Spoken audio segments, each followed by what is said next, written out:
नमस्कार, आप देख रहे हैं इंडिया बोल रहा है। मैं हूं आपके साथ विवेक शांडिल्य। आपका बहुत बहुत स्वागत करते हैं शो में। आज बात पड़ोसी मुल्क पाकिस्तान की, और संयुक्त राष्ट्र ने जो वार्निंग जारी की है, जो रिपोर्ट दी है, उससे जुड़ी हुई। पाकिस्तान में हुए 27वें संविधान संशोधन को लेकर संयुक्त राष्ट्र ने गंभीर चिंता जाहिर की है। यूएन ह्यूमन राइट्स एजेंसी के हाई कमिश्नर वोल्कर टर्क ने चेतावनी दी है कि यह संशोधन पाकिस्तान की न्यायपालिका और स्वतंत्रता को कमजोर कर रहा है और देश में कानून के शासन को गहरा नुकसान पहुंचाएगा। 12 नवंबर को पारित इस संशोधन में सेना की शक्तियां बढ़ा दी गई हैं, सुप्रीम कोर्ट की ताकत सीमित कर दी गई है, राष्ट्रपति व शीर्ष सैन्य नेतृत्व को आजीवन आपराधिक मामलों से छूट दे दी गई है। सबसे बड़ा बदलाव, देश के परमाणु हथियारों का नियंत्रण अब नई नेशनल स्ट्रेटेजिक कमांड के जरिए सीधे सेना के हाथों में चला जाएगा। टर्क का कहना है, यूएन का कहना है कि अदालतों पर राजनीतिक दखल का खतरा बहुत ज्यादा बढ़ गया है और अगर न्यायपालिका स्वतंत्र नहीं रही तो मानवाधिकारों की रक्षा भी असंभव हो जाएगी। संयुक्त राष्ट्र ने पाकिस्तान से संशोधन पर पुनर्विचार करने की अपील भी कर दी। इधर प्रधानमंत्री शहबाज शरीफ इसे राष्ट्रीय एकता का कदम बता रहे हैं। तो क्या पाकिस्तान में तानाशाही के नए युग की शुरुआत होने जा रही है? वैसे तो पाकिस्तान में सेना ही सब कुछ चलाती है। सैन्य तानाशाही पाकिस्तान में 47 से चली आ रही है, इसमें कोई नई बात नहीं है। लेकिन फील्ड मार्शल असीम मुनीर की बेहिसाब बेलगाम ताकत दक्षिण एशिया के पावर बैलेंस को क्या बिगाड़ देगी और पाकिस्तान की आवाम का क्या होगा? आज करेंगे इसी मुद्दे पर बड़ी डिबेट। पाकिस्तान के चरित्र की बात हिंदुस्तान लगातार करता रहा है, पाकिस्तान को लेकर दुनिया को वार्न करता रहा है। ह्यूमन राइट एजेंसी यूएनएचआर के हाई कमिश्नर वोल्कर टर्क ने भी चेतावनी दे दी है कि 27वां संविधान संशोधन न्यायपालिका की स्वतंत्रता को कमजोर कर रहा है। टर्क ने शुक्रवार को एक बयान जारी किया और कहा कि यह बदलाव उन जरूरी कानूनी नियमों, रूल ऑफ लॉ को कमजोर कर सकता है जिससे देश में कानूनी व्यवस्था बनी रहती है। पाकिस्तान में 12 नवंबर को संसद ने सेना की शक्तियों को बढ़ाने और सुप्रीम कोर्ट की ताकत कम करने वाले 27वें संवैधानिक संशोधन को मंजूरी दी। इस दौरान संविधान के 48 अनुच्छेदों में बदलाव किए गए थे, जिस पर अदालत पर राजनीतिक असर बढ़ जाएगा। टर्क ने चिंता जाहिर की है कि संविधान संशोधन पिछले साल पारित 26वें संविधान संशोधन की तरह ही बिना जरूरी चर्चा के पास कर दिया गया। उन्होंने कहा कि यह बदलाव सिस्टम में इतनी बड़ी फेरबदल करते हैं कि अदालतों पर राजनीतिक दखल और सेना का दखल बढ़ जाने का खतरा बढ़ जाता है। टर्क ने कहा कि न्यायपालिका की स्वतंत्रता एक मुख्य पैमाना है कि उस पर सरकार का दखल ना हो। अगर सुरक्षा खत्म हो गई तो अदालतें मानवाधिकार की रक्षा नहीं कर पाएंगी और न ही कानून को सभी पर बराबरी से लागू कर पाएंगी। ध्यान देने वाली बात यह है कि इस संशोधन के बाद किसी भी शीर्ष अधिकारी पर, सेना पर, खास तौर पर फील्ड मार्शल पर, आसिम मुनीर पर, आर्मी चीफ पर कोई भी मुकदमा नहीं चलाया जा सकेगा। टर्क ने संशोधन में शामिल उन प्रस्तावों पर भी चिंता जाहिर की है जिसमें राष्ट्रपति और शीर्ष सैन्य नेतृत्व को आजीवन आपराधिक मामलों से छूट दे दी गई है। उन्होंने कहा कि यह बात जवाबदेही के बुनियादी सिद्धांतों के खिलाफ है। संविधान संशोधन पर यूएन ने फिर से विचार करने की बात कह दी है पाकिस्तान को। टर्क ने पाकिस्तान से कहा कि इस संशोधन की समीक्षा की जाए और ऐसे बदलाव किए जाएं जिससे देश की संस्थाएं मजबूत हों, कमजोर ना हो। संयुक्त राष्ट्र की वार्निंग ऐसे समय में आई है जब पाकिस्तान में सेना में बड़े बदलाव हो रहे हैं। सेना प्रमुख आसिम मुनीर ने 27 नवंबर को देश के पहले चीफ ऑफ डिफेंस फोर्सेस के रूप में कार्यभार संभाला है। यह नया पद भी इसी संवैधानिक संशोधन के तहत बनाया गया है। इंपॉर्टेंट एक और बात है, 27वें संविधान संशोधन में एक बहुत खास हिस्सा है नेशनल स्ट्रेटेजिक कमांड का गठन। यह कमांड पाकिस्तान के परमाणु हथियारों और मिसाइल सिस्टम की निगरानी और नियंत्रण करेगी। अब तक यह जिम्मेदारी नेशनल कमांड अथॉरिटी के पास थी जिसकी अध्यक्षता प्रधानमंत्री करते थे, लेकिन अब से एनएससी के पास इसकी जिम्मेदारी होगी। एनएससी का कमांडर भले ही प्रधानमंत्री की मंजूरी से नियुक्त होगा, लेकिन आपको भी पता है कि वहां पर प्रधानमंत्री की नियुक्ति भी सेना की मंजूरी से होता है। यह नियुक्ति सेना प्रमुख सीडीएफ की सिफारिश पर ही होगी। सबसे जरूरी ये कि पद आर्मी के अफसर को ही दिया जाएगा। इससे देश के परमाणु हथियारों का नियंत्रण अब पूरी तरह से सेना के हाथ में चला जाएगा। जो 10 इंपॉर्टेंट बदलाव हुए हैं उसको भी आप देख लीजिए, जो कि साउथ एशिया में एक बड़ा खतरा पैदा कर रहे हैं। सेना प्रमुख को चीफ ऑफ डिफेंस फोर्सेस की जिम्मेदारी, अगर किसी अधिकारी को field marshal, marshal of the air force या एडमिरल ऑफ द फ्लीट की रैंक दी जाती है तो यह रैंक आजीवन रहेगी। फील्ड मार्शल को राष्ट्रपति जैसी सुरक्षा मिलेगी, बिना सरकार की इजाजत के कोई आपराधिक मुकदमा नहीं चलाया जा सकता है। वर्तमान मुख्य न्यायाधीश अपनी अवधि पूरी होने तक चीफ जस्टिस बने रहेंगे। फेडरल कॉन्स्टिट्यूशन कोर्ट की स्थापना होगी। याचिकाओं पर सुओ मोटो लेने का अधिकार होगा। कानूनी नियुक्तियों में राष्ट्रपति और प्रधानमंत्री की अहम भूमिका होगी। राष्ट्रपति को कार्यकाल के बाद कोई सार्वजनिक पद लेने पर छूट दी गई है। हाईकोर्ट जजों के तबादले न्यायिक आयोग तय करेगा। तबादलों पर आपत्ति सुप्रीम जुडिशियल काउंसिल देखेगी। कोर्ट में जजों की नियुक्ति भी सरकार के हाथ में ही रहेगी। इस बिल में 8 नए संशोधन जोड़े गए हैं जो सीनेट के पहले मंजूर संस्करण का हिस्सा नहीं थे। सबसे बड़ी बदलाव न्यायपालिका से जुड़ी हुई है। अब सभी संवैधानिक मामले सुप्रीम कोर्ट से हटाकर फेडरल कॉन्स्टिट्यूशनल कोर्ट में बदल दिए जाएंगे, जिससे जजों की नियुक्ति सरकार ही करेगी। हाल के वर्षों में सुप्रीम कोर्ट ने कई सरकारी नीतियों को रोका था और प्रधानमंत्री को पद से हटाया था, जिसको देखते हुए यह कदम उठाया गया है। राष्ट्रपति नाम मात्र का सुप्रीम कमांडर रह जाएगा। अब तक CJCSC तीनों सेनाओं के बीच आपसी तालमेल बनाने का काम करती थी, जबकि असल ताकत आर्मी चीफ के पास होती थी। लेकिन अब तमाम फोर्सेस CDF के अधीन होंगी। पाकिस्तानी अखबार डॉन की एक रिपोर्ट में एक्सपर्ट के हवाले से कहा गया है कि इससे देश में सेना और ज्यादा ताकतवर हो जाएगी। एक्सपर्ट ने बताया कि संविधान में हो रहा संशोधन सेना के अधिकारों को स्थायी रूप से संविधान में दर्ज कर देगा, यानी कि इसे संवैधानिक मान्यता दे दी गई है। इसका मतलब यह कि आगे कोई भी नागरिक सरकार इन बदलावों को आसानी से पलट नहीं पाएगी, यानी व्यवहार में राष्ट्रपति के सुप्रीम कमांडर की भूमिका सिर्फ औपचारिक रह जाएगी। शहबाज शरीफ कह रहे हैं कि संशोधन को सद्भाव और राष्ट्रीय एकता की दिशा में एक जरूरी कदम है। शरीफ कह रहे हैं कि अगर हमने आज इसे संविधान का हिस्सा बनाया है तो ये सिर्फ आर्मी चीफ के बारे में नहीं है। वो कहते हैं कि इसमें वायुसेना, नौसेना को भी मान्यता दी गई है। उन्होंने स्पीकर से पूछा, इसमें गलत क्या है? देश अपने नायकों का सम्मान करता है। हम जानते हैं कि अपने नायकों के प्रति सम्मान कैसे दिखाया जाए, लेकिन इसके उलट इसके मायने ये निकलकर सामने आ रहे हैं कि पाकिस्तान का पूरा कंट्रोल अब सिर्फ एक पोस्ट के पास, यानी कि चीफ ऑफ डिफेंस फोर्सेस के पास होगा, जिससे कि एक खतरनाक स्थिति न सिर्फ पाकिस्तान में बल्कि साउथ एशिया में पनप सकती है। और साउथ एशिया में पावर बैलेंस को लेकर भी एक नई बहस छिड़ गई। इस पर बातचीत करने के लिए मेहमानों का एक बड़ा पैनल हमारे साथ जुड़ रहा है। हमारे साथ कर्नल संजीव मलिक जुड़ रहे हैं, भू राजनीतिक विश्लेषक हैं, रक्षा विशेषज्ञ हैं। कर्नल दिनेश नैन हमारे साथ जुड़ रहे हैं, रक्षा विशेषज्ञ हैं। प्रोफेसर स्वर्ण सिंह हमारे साथ जुड़ रहे हैं, school of international studies JNU। Doctor Monika B Sood हमारे साथ जुड़ रहे हैं, विदेश मामलों की जानकार हैं। Doctor Sajjad Bukhari senior journalist Pakistan से थोड़ी देर में हमारे साथ होंगे। ये जो UN की वार्निंग आई, आप सभी मेहमानों का बहुत स्वागत है और दर्शकों आपका भी बहुत वेलकम करते हैं। ये जो UN ने वार्न किया है, पहली बात तो ये कि पाकिस्तान में अभी ऑलरेडी 99% चीजें सेना कंट्रोल करती हैं। अदालतें राजनीति में दखल देती थी, उस दखल को भी खत्म कर दिया गया है। और जो पावर है आर्मी में तीनों फोर्सेस को मिलाकर, उसे कंप्लीटली CDF के पास दे दिया गया है, चीफ ऑफ डिफेंस फोर्सेस के पास दे दिया गया है। स्वर्ण सिंह जी, मैं आपसे यह समझना चाहूंगा, ये साउथ एशिया में या फिर पाकिस्तान में किस तरह से खतरनाक साबित होने वाला है, जिसे लेकर UN भी वार्न कर रहा है और कह रहा है कि आप इस अमेंडमेंट की समीक्षा कीजिए जो आपने ये अप्लाई किया है। बिल्कुल ठीक कहा आपने। जो आज हम बात कर रहे हैं ये 27वीं अमेंडमेंट के बारे में और उसके क्या असर हैं, उसको थोड़ा ऐतिहासिक परिप्रेक्ष्य में देखना होगा कि इतिहास में हमेशा से ही आप देखें कि करीब 78 वर्षों के पूरे इतिहास में पाकिस्तान के 34 वर्ष तक लगभग सेना सीधे रूप से सत्ता में रही है और दूसरे समय में परोक्ष रूप से हमेशा से सत्ता पर काबू रखती है। उस आप परिप्रेक्ष्य में इसको समझने की कोशिश करेंगे तो आज जब हम जानते हैं कि 27 नवंबर को जनरल साहिर शमशाद, जो वहां के chairman of chief of defence staff committee थे, जो अब तक सैद्धांतिक तौर पर सेना के लिए सबसे बड़ा औहदा था, उनका जब कार्यकाल 27 नवंबर को समाप्त हुआ तो उसके बाद ये 27 जो अमेंडमेंट 27वीं है उसके अंतर्गत एयर मार्शल आसिम मुनीर जो हो वो पहले चीफ ऑफ डिफेंस फोर्सेस वहां बने हैं, जिनके जैसा आपने कहा कि उनकी जो शक्तियां हैं वो और भी बढ़ाई गई हैं।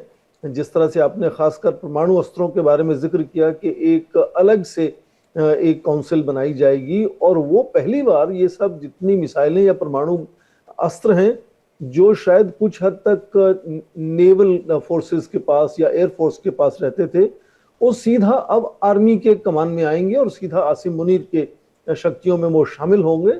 और सबसे खतरनाक बात, ये अभी केवल कार्यकाल तक सीमित नहीं होगा, आजीवन उनको एक तरह से इम्यूनिटी मिलेगी कि न्यायपालिका कोई भी किसी तरह का भी मुकदमा उनके ऊपर किसी विषय को लेकर भी नहीं चला पाएगी।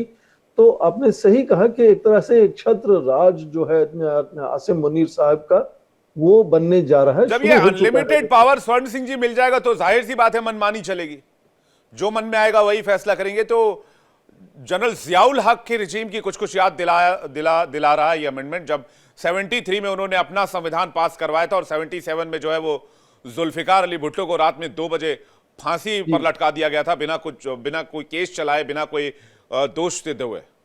नहीं, उसमें उसके बाद जनरल मुशर्रफ के टाइम में भी कुछ इस तरह की बड़ी बदलाव लाए गए थे। पर जो आज खास बात समझने की वो ये है कि चाहे आप जियाउल हक की बात करें या जनरल मुशर्रफ की बात करें, उन्होंने सीधा राजनीतिक दलों को पछाड़कर, हटाकर, उनको विदेश भगाकर सत्ता पर सीधा काबू किया, जिससे आपको क्या है कि जिम्मेदारी भी आपकी हो जाती है। आज ये जो अटपटा लगता है वो ये कि शक्ति सारी तो होगी सीडीएफ के पास, जो अभी फील्ड मार्शल आसिम मुनीर बने हैं आज से, पर जिम्मेदारी जो अभी भी पॉलिटिशियंस की जिम्मेदारी रहेगी। आप जब अखबार में पढ़ेंगे, जब विपक्ष कुछ पूछेगा तो वो प्रधानमंत्री से पूछेगा, जबकि सारी सत्ता की डोर अब परोक्ष रूप से सेना अध्यक्ष के पास आ जाती है। तो ये एक बहुत बड़ा एक तरह से नया परीक्षण है, जिसमें पहली बार उन्होंने पॉलिटिशियंस की सत्ता को हटाकर सत्ता नहीं ली है उनसे, बल्कि शक्तियां सब ले ली हैं, जबकि जिम्मेदारी लगातार वहां के पॉलिटिशियंस की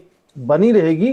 तो एक आप देखें कि ये बहुत ही नया उदाहरण पेश करते हैं, जहां सेना जो हमेशा से प्रभावी रही है, आज वो सारी ताकतें लीगली, कॉन्स्टिट्यूशनली उनके हाथ में दी गई हैं। खासकर जो चीफ ऑफ आर्मी स्टाफ हैं, हमेशा जो सीडीएफ बनाए गए हैं, चीफ ऑफ डिफेंस फोर्सेस, वो हमेशा चीफ ऑफ आर्मी स्टाफ ही रहेंगे और वही चुनेंगे कि न्यूक्लियर फोर्सेस के ऊपर जो स्पेशल एक परिषद बनाई जाएगी उसकी अध्यक्षता कौन करेंगे। वो भी सेना से ही होंगे, आर्मी से होंगे, नेवी या एयरफोर्स से नहीं होंगे। तो आप देखें कि सभी अमेरिकन जो मिलिट्री फोर्सेस पाकिस्तान में हैं, उनमें आर्मी का सीधा कॉन्स्टिट्यूशनली एक तरह से दबदबा बनाना और उसमें खासकर सेना अध्यक्ष का दबदबा बनाना जो है वो बहुत ही एक नया उदाहरण पेश करता है, जिससे कि शक्तियां सारी सेनाध्यक्ष के हाथ में आ गई हैं, जबकि जिम्मेदारी आज भी वहां के प्रधानमंत्री, विदेश मंत्री और उप प्रधानमंत्री वगैरह वगैरह लोगों के पास रहेगी।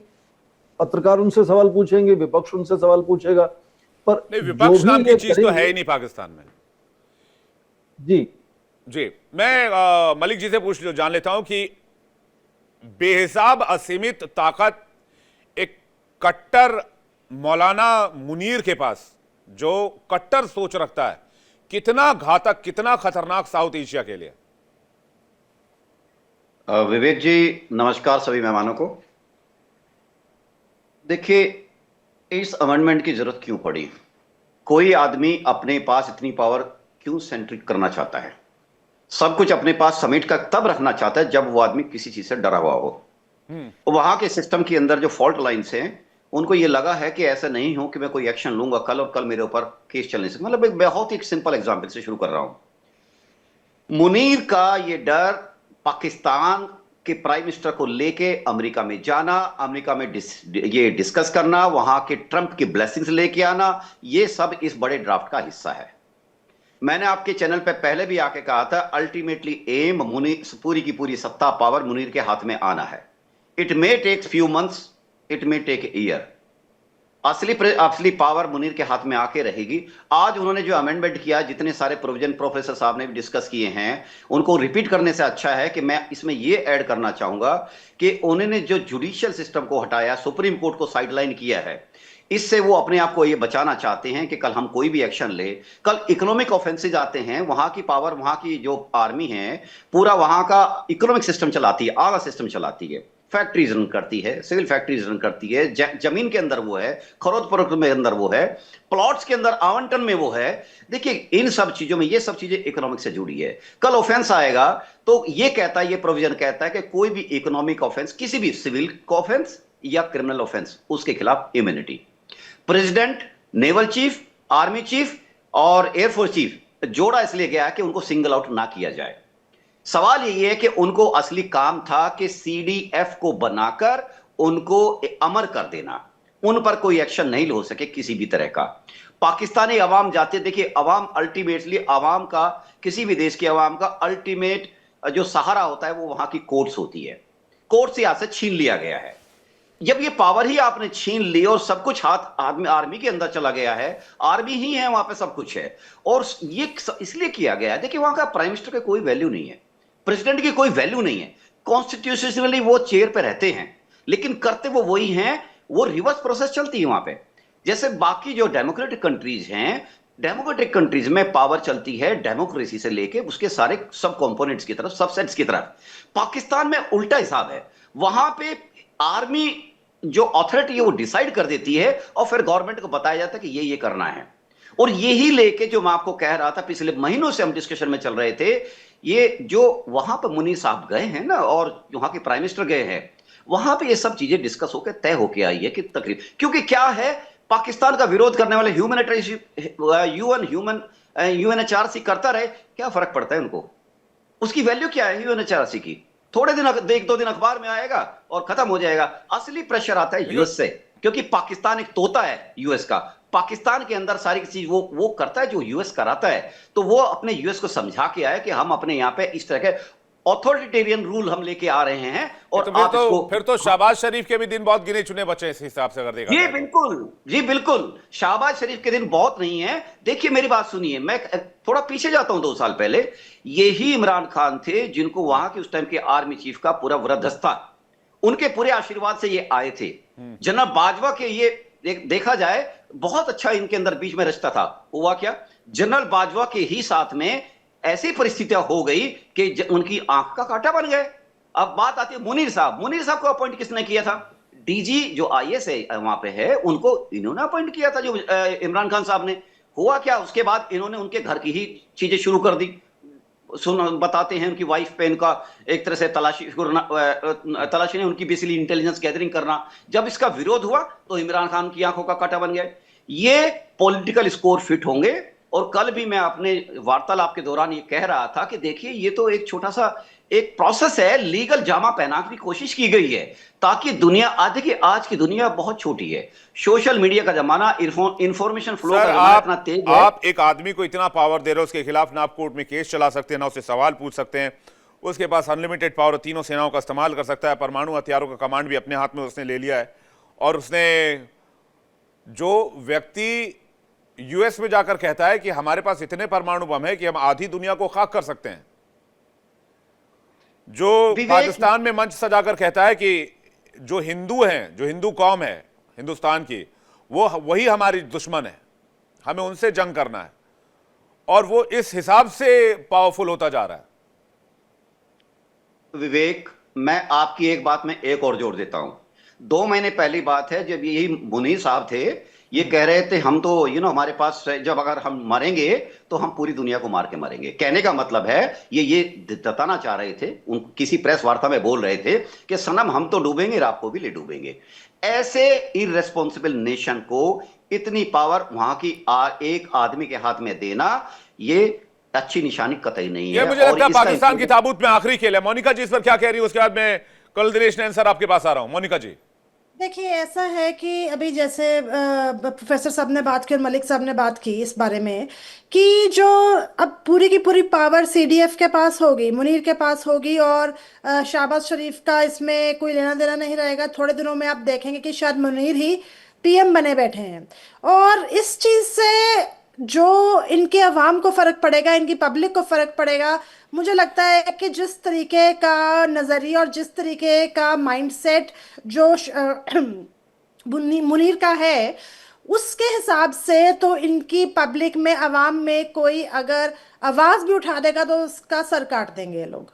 ये अब एकदम ऐसा दहशत फैल जाएगी, क्योंकि जुडिशरी के हाथ में तो कुछ रहा ही नहीं। जो जुडिशरी थोड़ा बहुत अपनी पीटीआई के या इमरान खान के केस सुनती थी या कुछ रिलीफ दे सकती थी, तो उसके चलते वो भी खत्म हो जाएगा। इसका एक ये तो बहुत देर से जज भी अपॉइंट सरकार की तरफ से होंगे, यानी कि जज भी पसंद वाला होगा। वो जज भी जो होगा वो मुनीर अपॉइंट करेगा और कोई हाँ अपॉइंट नहीं करेगा उसको। जी। तो वो अपॉइंट करेगा। अब रही बात इसकी, जो इमरान खान पीएम है, उनका तो समझ लिए पूरा ही किस्सा खत्म हो गया इस अमेंडमेंट के आने के बाद। वो तो या तो जैसे हम कल भी एक टीवी शो में बात कर रहे थे, उनको या देश निकाला दिया जाएगा या उनको खत्म कर दिया जाएगा।